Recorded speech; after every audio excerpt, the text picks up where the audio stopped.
اعوذ باللہ من الشیطان الرجیم، بسم اللہ الرحمن الرحیم۔ السلام علیکم پیارے بہن بھائیوں، اللہ پاک سے دعا ہے آپ کے رزق میں برکت، کشادگی اور امن، خوشی اور صحت و تندرستی عطا فرمائے۔ نماز چھوڑنے پر 3 مصیبتیں۔ جو نماز بلا وجہ چھوڑے گا اس پر 3 مصیبتیں آئیں گی۔ حضرت محمد مصطفیٰ صلی اللہ علیہ وآلہ وسلم نے ارشاد پاک فرمایا کہ جو شخص جان بوجھ کر نماز چھوڑ دے، اللہ تعالیٰ اس کو 3 مصیبتوں میں مبتلا کر دے گا۔ دوستو، نمبر 1 کہ اس کے چہرے کا نور ختم ہو جائے گا۔ نمبر 2، دنیا سے جاتے وقت کلمہ نصیب نہ ہوگا۔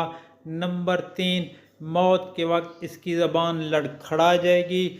دوستو، نماز کے بارے میں قرآن مجید میں سخت حکم آیا ہے، اور اس لیے نماز کو پنجگانہ با جماعت ادا کرنا چاہیے، اور اس نبی پاک صلی اللہ علیہ وسلم کی حدیث کو آگے شیئر کریں۔ آمین ثم آمین۔